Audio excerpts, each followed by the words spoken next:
160 to the active, 90 to the bench target. Whoo! Inteleon VMAX is nothing to be slept on. Oh my lord. Let's have a look.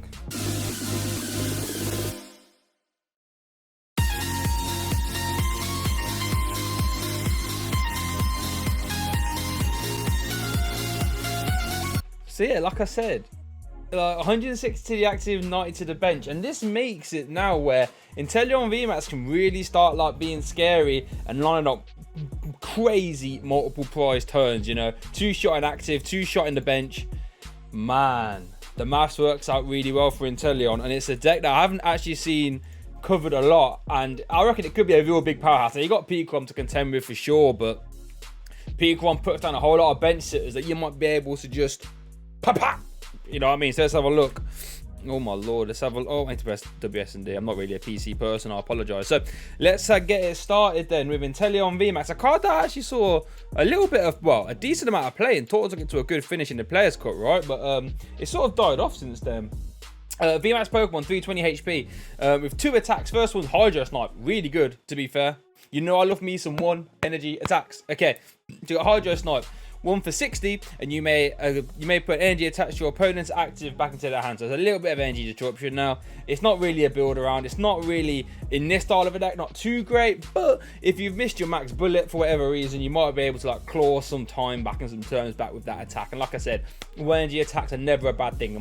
It might not suit this style of deck right now, but it will come up for sure. Max Bullet on the other hand, now that's a scary attack. For 3 energy, 2 water, 1 colorless, you do 160 to your opponent's active. Like I said, that's a perfect 2-shot on pretty much everything. And even against the Turners, we do play like Zigzagoon and Scoop Up Net as well, so we can 2-shot that. And we do 60 to one of your opponent's bench Pokemon. Now, before that was really good. 60 Snipe was really strong. But yeah, when you have the Longview scope, which we'll try and look at now, so we can have some context for the rest of the video. Longview scope, the attacks of the Pokemon this card is attached to deal 30 more to your opponent's bench, GX, and V. So now, if you have one of those tool cards attached, your max bullet does 90 to the bench. That is ridiculous. So you're basically putting down, what, 250 damage for 3 energy, essentially. Whew. Whilst being a 320 tank that not many Pokemon can one-shot. Man, like, I thought that Mantan VMAX threw damage around, but this, whoo-wee, for 3 energy, it's a problem. It's a problem. Like I said, 2-shot the active, 2-shot the bench, or you two hit Crobat or the Dene, just chill on the bench. You just 2-shot them whilst 2-shotting their active. Man, it's a problem. It's a problem. It's really good. Our V Pokemon that we evolve off actually isn't like too bad either. Got a 1 energy attack again. You know me, loves a 1 energy attack. Snipe Shot. This type does 40 damage to one of your opponent's Pokemon. This is actually pretty good for lining up some bench KOs. Let's say your opponent plays like a Jirachi based engine, for example. Snipe Shot into a max bullet. All that bench damage will KO that, or some other random bench hits. I can't even think of any now, but you know, like I said, it's not a bad thing. Line up attackers in the active as well. And then Aqua Report, because we are a Frosmoth deck, we can use this. I haven't actually used it myself though. Yeah, it might be good for some like scouting of your opponent's hand, but apart from that, it's not really too great. Like I said, we are a Frosmoth based deck, so we play a full 3-3 of this. Now, it does kind of scare me playing a 3-3, but like space like can be a bit of an issue. But what Frosmoth lets you do is basically Rain Dance, right, or Deluge. So you can attach as many water energies to your water types as much as you like, but they have to be on your bench, and it has to be water type Pokemon it attaches to as well. So we can't be like dancing them onto anything random. But what this essentially lets you do is power up max bullet in a turn. Really explosive. Like, a lot of damage is getting thrown around considering you can do it all in one turn. Now, the downsides though, we are double stage 1 deck at this point, but I do think that max bullet is good enough to where you can, you know, that it's worth building around, because and that is some aggressive spread. Let me tell you. What is this card? Oh, we'll put that back down. So we play a Keldeo GX. Most of it is the GX attack, right? So for 2 water, 1 colorless, you do 50 times the amount of bench Pokemon your opponent has in play. Now, I'm not 100% sure if this is needed anyway. This used to be for Eternatus, right? But now Eternatus has to be putting down all their bench Pokemon, right? They have to be putting down Crobats and all that stuff. And if you haven't noticed already, Max Bullet is like destruction against bench hitters. So, and they can't run Mew or anything like this. So, but I guess what you can do, line up max bullet, right? So you 2-shot of the VMAX, you 2-shot a bench Crobat, that's 5 prizes. And then you just load up the Resolute Blade, take your last one. Sonic Edge ain't too bad as well. 110 gets through effects on your opponent's active, so against like Altari and all that good stuff. You do actually one-shot Altari as well, which is pretty nice. You don't one-shot Decidueye though. But Aegislash and ADP should boot those decks away. And then Pure Heart, you never know that could come up. It's immune to any damage from your opponent's GX or EX Pokemon. We play 1 Zigzagoon again. This is so like, you know, bench it like Jirachi, for example. We do play 2 Scoop Up Nets. So now we can do, you know, just a little bit of maths fixing. And against Eternus, for example, boom, now we 2-shot them. How'd you like those apples? You know what I mean? Okay, keep it moving, Shay. 1 Crobat V, because like I said, we are double stage 1 deck, so we are going to have to, you know, see a lot of cards, see a lot of energy, all that good stuff, just to help us get through the game. 1 Crobat and then 2 Dedenes help us do that.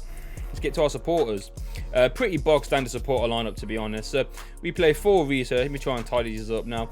I shouldn't really have to explain to you why I'm playing 4 research, because you're all clever people. I know you are. I mean, if you're watching these videos, you know what I mean? You want to get this inside scoop on a Vivid Voltage decks early, you know what I mean? I know you're clever.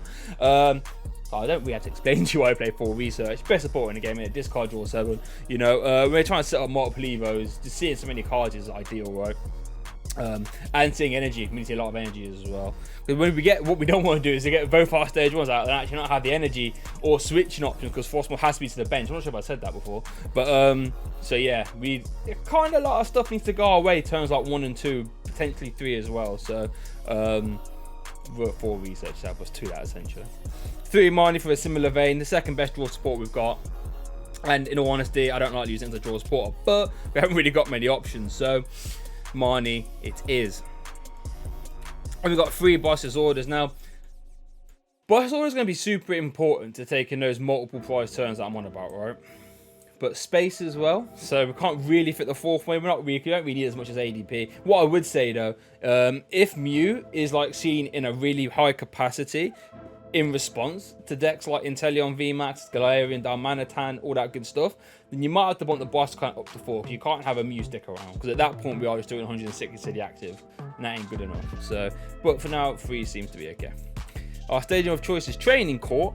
Once during each player's turn, you may put a basic energy from your discard pile back into their hand. So this is really cool, because throughout the course of the game, we'll probably have some energy to hit the bin. Training Court lets us get them back and reattach, essentially. Pretty cool. Not bad. Play 4 Quick Ball, best card in the format, really, in my opinion. Multitude of things. Let's get energies in the bin for our Training Court. Pretty nice. Like a free discard at that point. But it shows out our Inteleon, Snom, Keldeo, Zigzagoon. It shows out everything apart from the VMAX and Frosmoth, right? So, and we need to get multiple stage 1s down, like I said, so we sort of have to play them. Play 4 Pokemon Communications. It's going to be our main way of finding our Frosmoth and Inteleon VMAX. So I think we play enough Pokemon to warrant playing Communications over Evo Incense. Yeah, they're pretty cool. So the good thing about Communications, though, it doesn't just search out Inteleon VMAX and Frosmoth. It searches out everything. Only downside, you have to have a Pokemon in your hand to play it. But most of the time we do, we play like 18, 19 Pokemon, I think so. 3 Capacious Buckets. Really good card in Frosmoth decks. Really takes the pressure off having to like turbo through your deck to find loads of energy. What Capacious Bucket lets you do, it basically turn this card into 2 water energies from your deck, right? So not having to worry about, you know, finding them or anything like this. You can just pluck them out the deck, 2 energies, and that's essentially the 3 energies you need for Inteleon VMAX. You just need like to find 1 Capacious Bucket and 1 energy to get your max bullet going, or 2 Capacious Buckets, right? Pretty cool. 2 Scoop Up Nets, main uses for this. On the back of KOs, you can promote Frosmoth, for example, attach your energies, Scoop Up Net out of the way, put down Snom, bish bash bosh, or lets you reuse Zigzagoons for the most part as well. 3 Switch, again, we kind of need to get something in the active that we can move out the way so we can reattach our energies to the bench, right? So 3 switches help us, you know, play the musical chairs that we need to.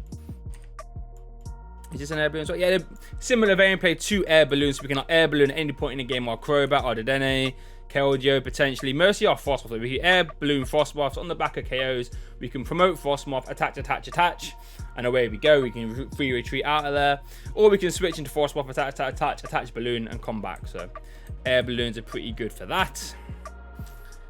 And rounding off the list is 9, I should say, basic water energy. So there it is, Inteleon VMAX. Let me know what you think. I think this could be a really scary deck, and it might be so strong that decks are forced to play Mew, because let me tell you, if you get off like 2 or 3 max bullets, you are throwing damage counters around. But let me know what you think. That's been Inteleon VMAX. If you have the more Vivid Voltage decks, profiles, and gameplay, smash that subscribe button down there for me, okay? And check the playlist out down there as well. I'm playing almost a video a day, Vivid Voltage. But thanks for watching, and I'll see you all next time.